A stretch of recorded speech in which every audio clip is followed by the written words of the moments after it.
The successes of Reconstruction were short-lived, however. In the late 1870s, Jim Crow laws that enforced strict racial segregation are passed and enforced all the way through the 1950s.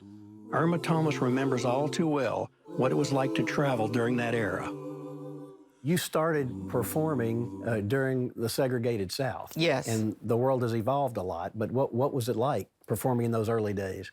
We had to really travel with everything because none of the stations would let you pull in. Very few of them, all they would do is sell you gas. You couldn't use the bathrooms. You couldn't buy anything from the restaurants. So you had to be prepared. And I think some of my habits are still with me because I still travel with toilet paper in the car, paper towels. I keep soap, and that's out of habit. But you had to be on guard constantly during those times because of the segregation and the mindset of the folk during that time. The irony of the whole thing was my audience became all white. After getting into the business professionally, maybe 3 years to predominantly Black audiences, and when It's Raining came out, it was like all of a sudden I had a white audience. Louisiana played a pivotal role in the civil rights movement. In 1892, a light-skinned Creole New Orleanian, Homer Plessy, boarded a train for the singular purpose of sitting in a whites-only section and getting arrested on a trip to his hometown.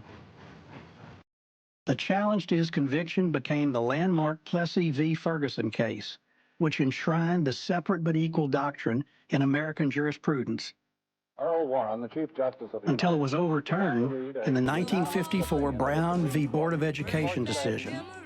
Separate educational facilities are inherently unequal.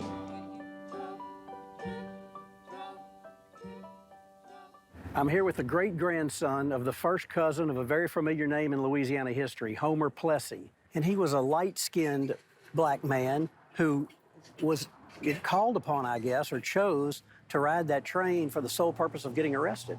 Yes, his complexion played a big part in it because he caused no confusion at the ticket office. But the biggest ticket is that it wasn't a random act of civil disobedience. He didn't just step on a train and decide he was going to change things.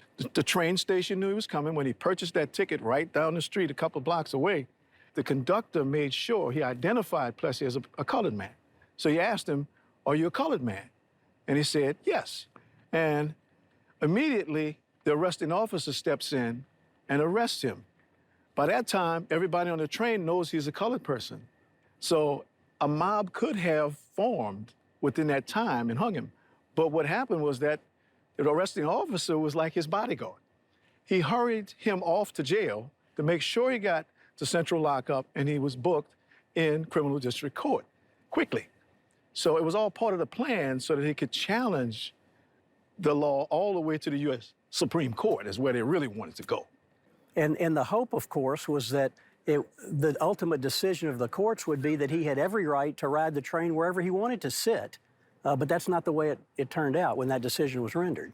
Right. But I'm proud to say that when they attempted to accomplish their mission, they actually created a blueprint for civil rights activism throughout the 20th century, because it was repeated over and over and over. Reverend T.J. Jemison, who pastored Mount Zion Baptist Church in Baton Rouge for more than 60 years, organized the Baton Rouge bus boycott, seeking integration of the bus system. When the buses show up, all the Black riders simply turn their backs to the buses and refuse to get on.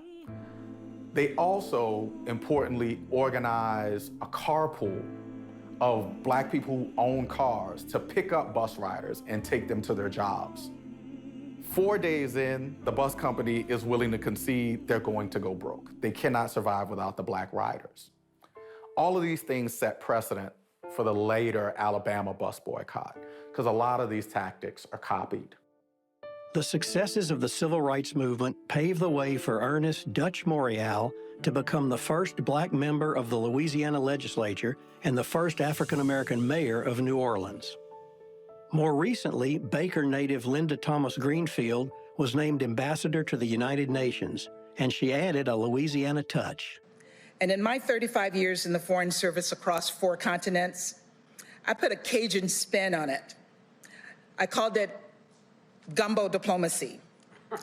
Wherever I was posted around the world, I'd invite people of different backgrounds and beliefs to help me make a roux and chop onions for the Holy Trinity. In spite of these important contributions to the civil rights movement nationally, Louisiana is more often known for its tolerance of political shenanigans.